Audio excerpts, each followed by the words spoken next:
Hello, we are continuing with our tutorial series, and in this part we'll make our nightstand model configurable so that the user can change materials on this model by clicking on some interactive objects. So before we start, let's add some objects which the user should click on. So let's add some.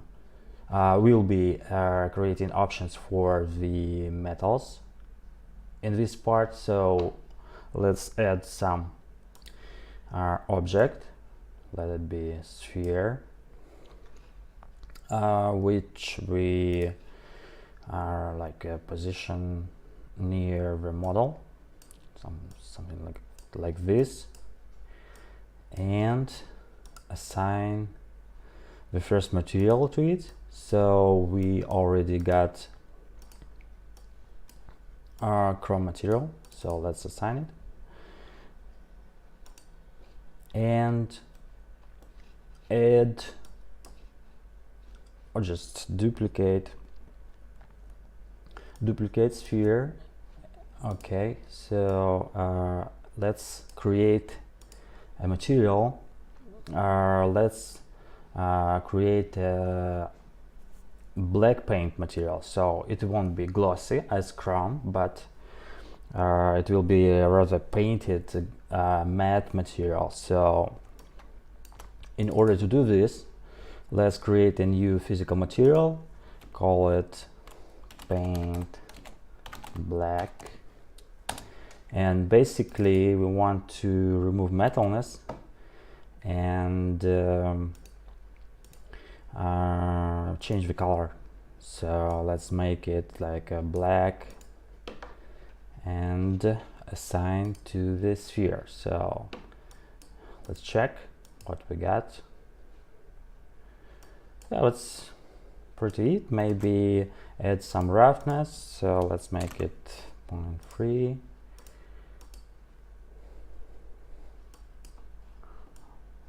Okay, so I think it's good. Maybe make it even more completely black, and let's add a third sphere, which will serve as a basically as a button which the user will be clicking on.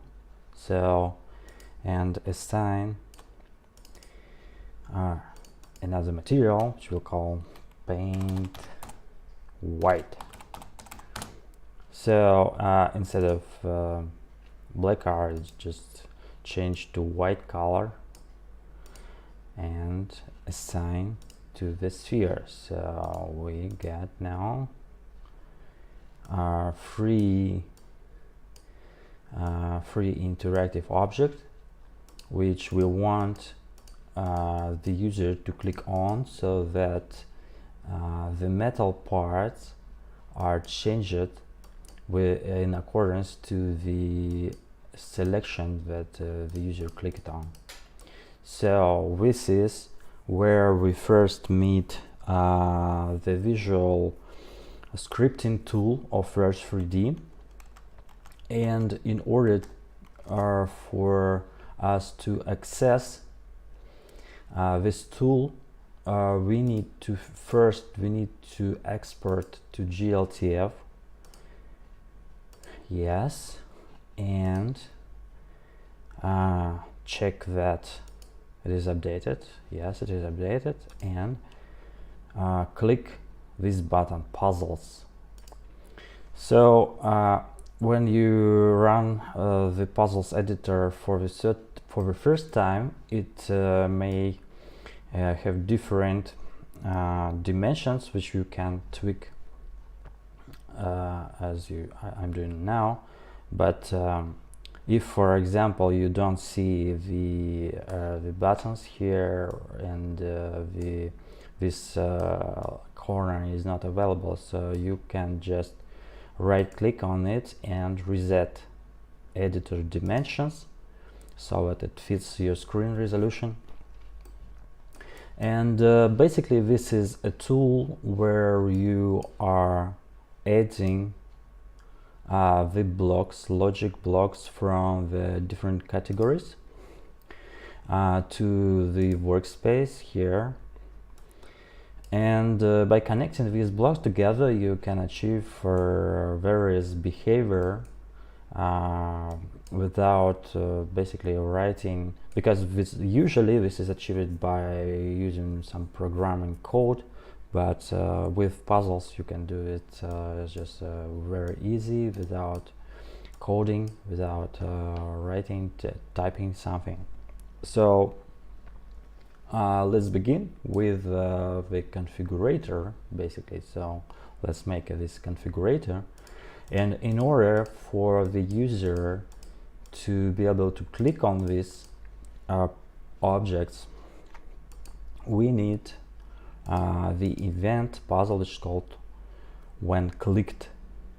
So let's add it, and we want to specify on which object the user should click on. So and the objects can be retrieved from the selectors category. So here the first puzzle is called select an object, so let's just add it and connect to the when clicked puzzle and select our sphere. And here we see that because we didn't rename our objects in Max, it is rather difficult to guess what sphere is correspond to what material. So I suggest that we click save for now, return to Max, and give the objects some names. So let this be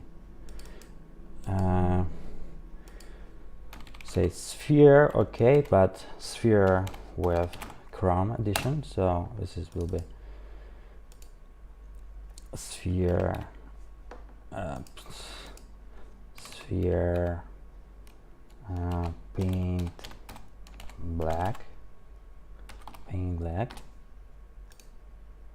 this will be sphere paint white. And once again, in order for the changes to appear in the app and in the puzzles editor, let's export to GLTF. Export, yes, save, and return here. And the objects are still here, and to update this, because this application is loaded from the previous export, we need to refresh the page. So just click the standard browser or button for refreshing, reload this page, and now we get our interactive objects here. So let's change the material to the paint black, for example. So when clicked, sphere paint black, so this sphere, we want the material to change. So how do we do this? We go to materials and drag out the assign material puzzle, so and insert it to the slot here, so that when the interactive object is clicked, we are assigning material. What material? So we need to specify what material we want to assign, and go to selector again, and here we need not object but material puzzle, which is here. So let's drag it out and insert, and we want paint black material. So when we click on the sphere paint black, we want paint black material, assign it to the object here, and this object we can retrieve from here, or we can just select this and click duplicate. It will generate another object selector puzzle. So we can just go and select the legs. We want legs to be changed. So this is pretty it. This is the whole scenario basically for this. So what we want to do is to click run here because we need this